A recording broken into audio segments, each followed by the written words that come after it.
You should just give everyone in chat $1,000 then Nothing smile. I can do. Doesn't matter how I eat. Doesn't matter what I do. There's lots of vegans, they get cancer. Doesn't freaking matter. That's New Jubilee. We have to watch it. Chat, it's our ritual, boys. What can I say? Okay, it says. We invited 6 cancer survivors to see the range of their beliefs and values.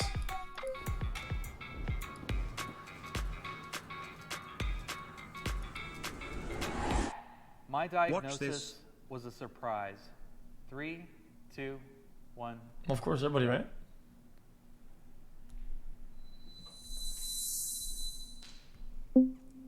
So I found a lump in my breast. I knew something was wrong. Still, I somewhat agree because you like to think that it's going to be something else. It's going to be a cyst. It's going to be benign. But then when they actually tell you, I wish you and hear chat a those happy words, holidays. you have breast cancer, Just it's kidding. Fuck you, For chat. me, I had childhood cancer, so I was diagnosed when I was 8. And, you know, I'm a kid. I don't think about this kind of stuff. I'm thinking about, you know, playing tag with my friends or going to the movies. How can I be a billionaire's toe? A shock.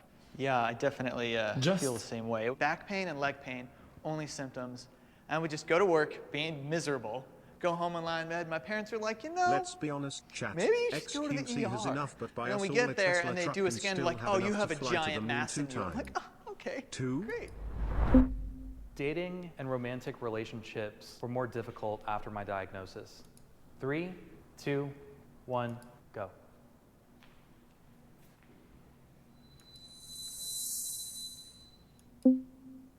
I had a guy. 79% said me, yes. How are you gonna date guys now? You're kind of damaged goods. We need to go find him, right? Like, let's go. Cancer crew, what's up? So I mean, apart from the fact that dating in general is very difficult, it's like, how am I gonna find someone who, A, will not think of me that way, but then he also has to deal with me thinking that I am that way. I guess I just never really been into relationships. I guess really the only like kind of hamper with that is to be like, yo, I've had cancer, like this could come back. Like and also like I can't have kids anymore, right? So like now I have some new hurdles that somebody now has to deal with me. I'm actually going to change my answer after hearing you because I'm in the exact same boat. I'm infertile as well. I can't have children as a result of both being testicular cancer survivors.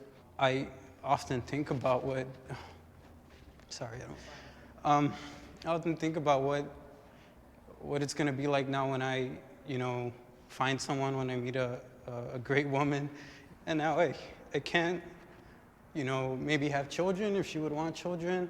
How would I bring it up in a conversation? Would I ever? I think that like when someone falls in love with you, they're gonna fall in love with you, and hearing that isn't gonna change it, and if it does, they're probably not the person that you should be with.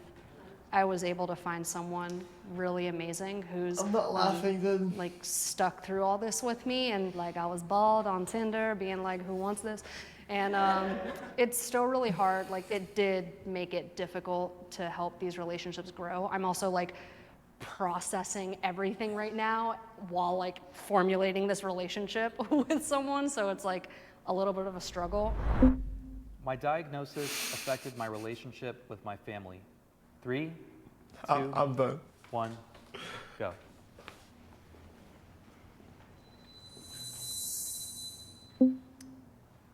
So it did affect my relationship with my family, but for the better. So we became a lot closer.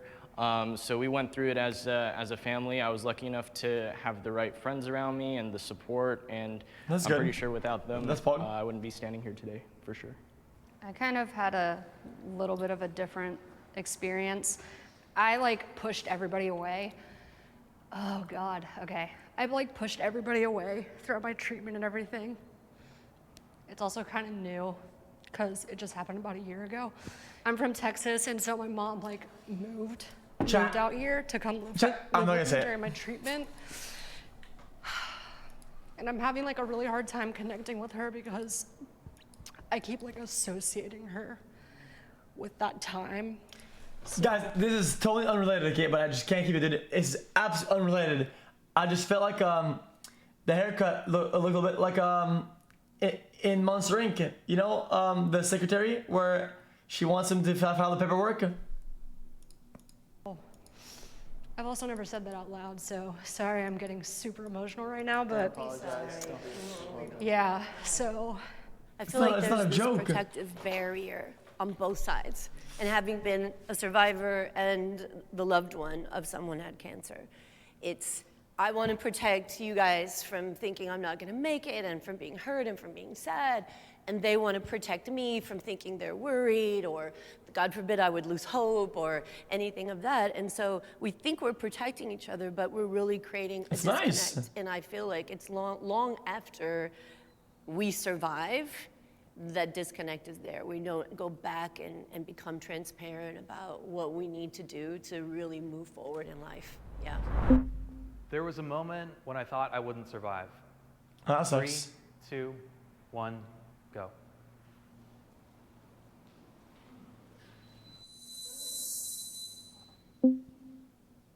I mean, I think initially with any cancer, you always think that, you're not going to survive.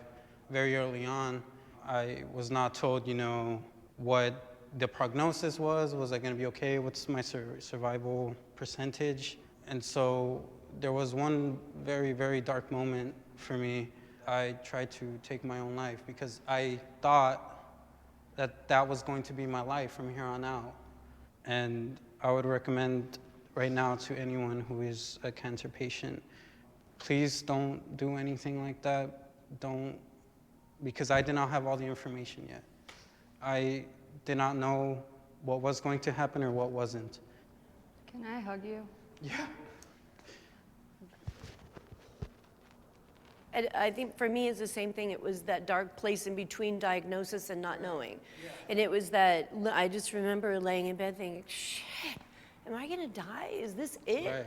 Like, I need to take cooking classes in Italy. I haven't seen Niagara Falls. I haven't done the stuff I wanna do.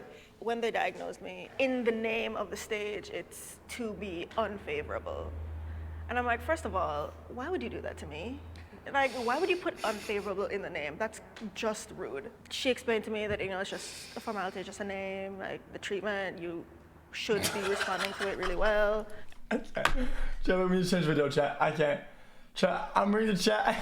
People are paying me to laugh.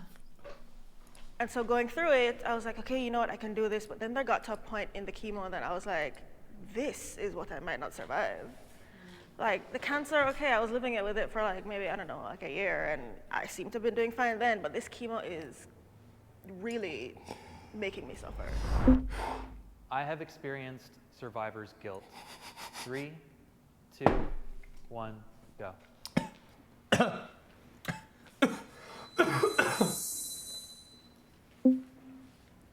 I could have been born poor. I could have had a different kind of cancer, like all of these different things working together. And I'm not saying that I shouldn't have survived. And I'm not saying that I didn't work very hard and my doctors didn't work very hard.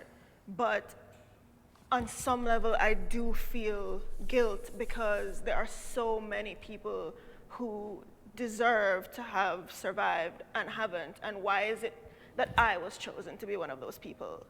In my second year of treatment, I would have been 10 years old. The hospital that I went to had this art show where all the kids get to paint and make some cool drawings. And I saw next door to me, there was another photo, but no one was there. And reality kind of sank in. And I asked my dad, I was like, Dad, why isn't he here? And later that night, he said, I don't think he made it. And so I think about that kid every day. I feel bad that I don't remember his name, but I think about his family, his mom, who doesn't have a son anymore, and he's never going to get to go to prom and graduate college and get the job of his dreams and have a family, and it's that one was pretty tough for me. I know, dude, guys, listen. This is coming a side topic, dude. Okay, I know some of you guys, dude, are stressed now, okay, about prom, okay. I can say, chat, and you don't have a date, and your suit isn't nice, and we all see it as like a big grandiose thing that you can't have it, that it's bad, dude. Literally, nobody gives a fuck. Okay, prom, dude, is the most sleeper shit ever. It is so sleeper. Okay, mine, dude. I was there for like an hour and a half, and I was fucking done with it. It's so boring. I didn't have a date. I was with my friends, dude. It just sucked. Well, I And lost nobody my give a fuck after brother who's that. 32 years old to Don't hold cancer. to a high standard. But I don't Just know don't. why his journey in this life was only 32 years. But I know he did impress a lot of things and a lot of people in that 32 years. I believe that if my brother could see me, and I struggled for a very long time after losing him, that he would have said, the last thing I ever want to see is you being sad. Enjoy your life. You don't have to be Wonder Woman. Like, you just have to live your best life, your happiest life. And maybe it's enjoying pizza and laughing with your friends, and that's your best life. Have it and love it, because it's short. And don't miss out on it. True. I'm afraid of getting cancer again. 3, 2. Chat, I want to laugh a little bit after this. If you watch something funny, this is paused. I'll pause in a minute. The weirdo? All right, cool. So there's a slang term within the cancer world known as scanxiety. And you know, it's when you go in for a scan, you get anxiety and you're like, I don't know if cancer is going to come back now or whatever. Like, I can't change it. There is literally nothing I can do. It doesn't matter how I eat, doesn't matter what I do, doesn't matter what people tell you. There's lots of vegans, they get cancer. It doesn't freaking matter. So like, I'll just have to beat it again, you know? What else am I going to do? God, you're such a positive person. I'm gonna hang out with you. I think it is just because I like just finished my treatment and everything, and so I think that's why it's so scary. Because like I haven't even been cancer-free for like a year yet or anything like that. You know, it's just a lot of anxiety. But I think like with time, you know, kind of like you guys are saying that it's still kind of scary, but you'll slowly make your way over there. I think that'll happen with me too. So. Surviving cancer has made me a stronger person. It's all gonna run right. 2, 1, go.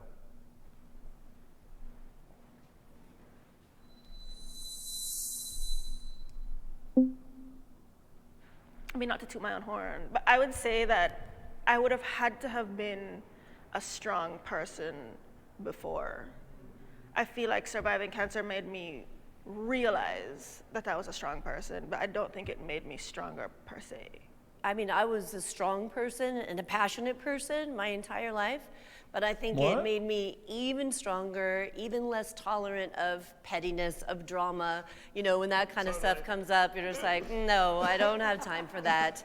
And it made me very assertive in the fact that Okay. if I want to accomplish this, I'll see the name, chat. It was alright. Chat, listen, what I like about these videos, dude, it's not the topic itself, it's when they get mad. It sounds weird, but I like this sort of concept of video, right? When they argue each other, right? It's what makes the content really good, you know? I mean, it's what I like about it. Okay. xqcOW.